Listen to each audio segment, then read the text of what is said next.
let's switch gears now. We actually have some big news coming in on the Johnny Depp versus Amber Heard case. Johnny Depp, some breaking news here, has just now filed a notice of appeal with the Virginia Court of Appeals. You'll recall that it was an overwhelming verdict in favor of Johnny Depp in the defamation case against his ex-wife Amber Heard over that Washington Post op-ed that she wrote in 2018 about him. But she won on one of her defamation claims against Johnny Depp, and that was pertaining to some statements made by Adam Waldman, who is one of his attorneys and advisors, very close to Johnny Depp. And he had told the Daily Mail back in 2020 that basically Amber Heard and her friends had created a hoax, an abuse hoax, and that they had roughed up the penthouse, spilled a little bit of wine, called the cops, got them to come there, and they were really trying to lay the groundwork to do something quite sinister. So she was awarded $2 million by the jury. Johnny Depp would have to pay that. And so a lot of people took issue with this because Adam Waldman was acting as Johnny Depp's agent, and that was part of the jury instructions in the case.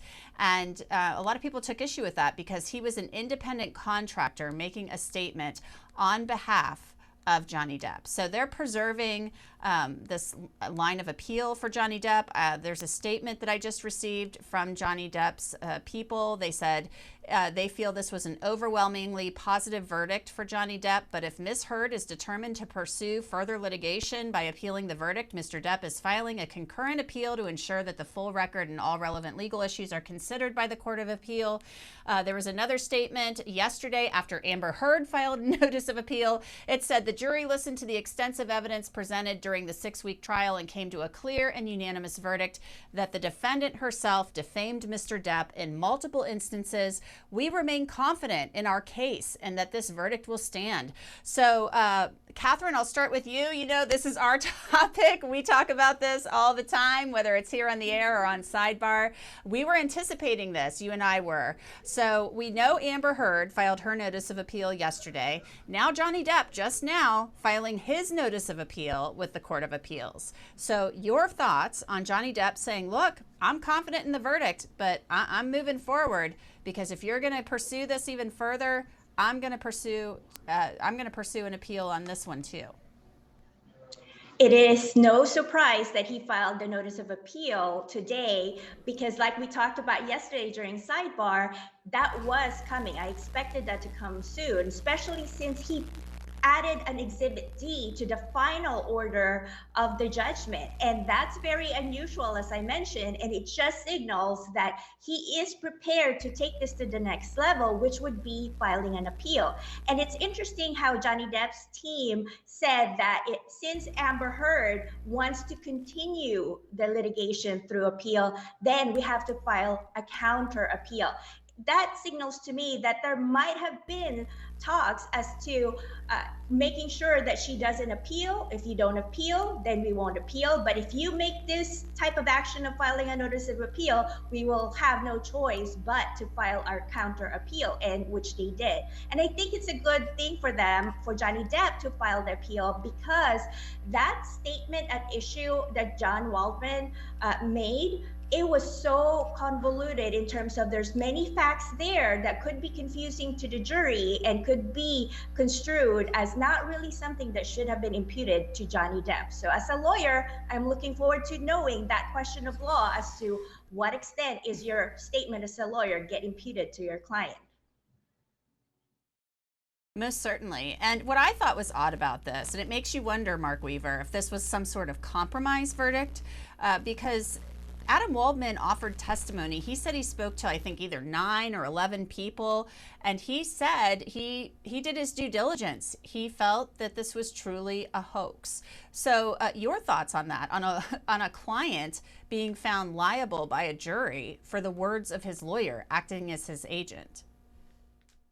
Well, principals are often responsible for the acts of their agent, depending on what they knew about it. But I do think this feels like a compromise verdict. Jurors often reach compromise verdicts. You know, they didn't teach this one part in civil procedure when I was in law school, but I think what's happening here is that settlement occurs when each side has something to dismiss. And so this very may well result in each side agreeing to a lesser amount of money than the verdict in return for this being dismissed. So sometimes filing appeals are just the first step towards reaching a negotiated settlement where everybody dismisses all of their actions, a smaller amount check gets written, and everybody goes their own way. I don't know that's what's going to happen, but I've seen it happen before. Most certainly. And we know that Amber Heard, the judgment against her, all 3 counts, Johnny Depp ran the table on that, $10.35 million. That is the amount the jury awarded him in damages. So Amber Heard filed her notice of appeal on Thursday, saying she's moving forward with the appeal. We know they've said she doesn't have the cash to pay this judgment. So let's put up her statement on the screen, because her spokesperson put out a statement, and it says, "We believe the court made errors that prevented a just and fair verdict consistent with the First Amendment. We are therefore appealing the verdict. While we realize today's filing will ignite the Twitter bonfires, there are steps we need to take to ensure both fairness and justice," signed spokesperson for Amber Heard. So we've talked about those Twitter bonfires, Catherine Lizardo. We've seen Amber Heard's people light quite a few Twitter bonfires themselves. I mean, obviously there are a number of, thousands of Johnny Depp supporters on Twitter, and they are very active, but there have been quite a few bombs thrown by her people on Twitter. A professor from Stanford, notably, who we've requested an interview with, and also one of her close friends. So your thoughts on that statement? Well, we saw yesterday already how that bonfire is sparking and just spreading like wildfire. And I'm sure today that will happen as well with Johnny Depp's appeal.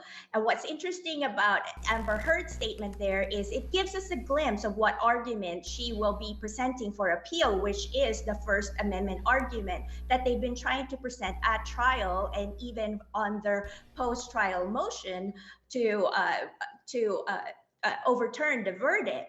But here's the thing, we don't know all of her arguments right now because the appellate briefs won't be due until about 40 days when the record and appeal is ready. And right now what's happening is that Judge Escarati's court clerk is preparing the record on appeal, and they have about 90 days to do that from the notice of appeal.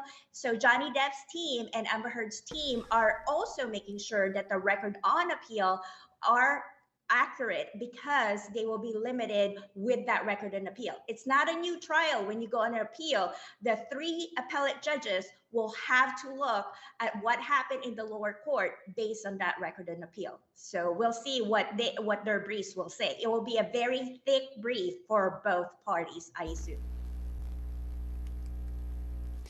And Mark Weaver, they've both paid the $500 appeals bond that is separate from the suspension bond. So each side is going to have to pony up the judgment plus 6% annually once they file the appeal.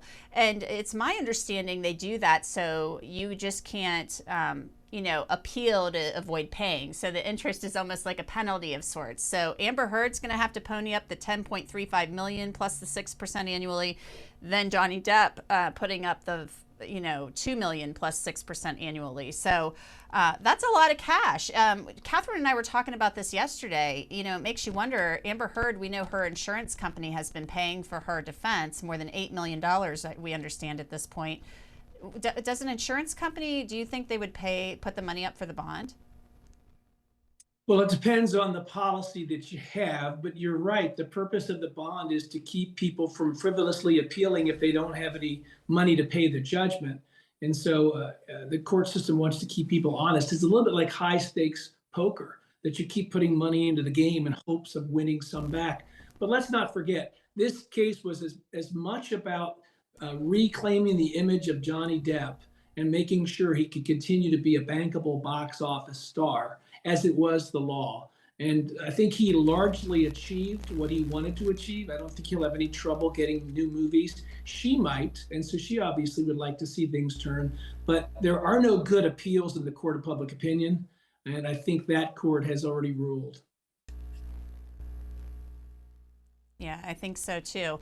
All right, we are going to take a quick break. Mark and Catherine are both staying with us, which we're very happy about. But we are going to take that break, and when we come back, more on Nicholas Cruz. So stay with us. You are watching For the Record on Law and Crime.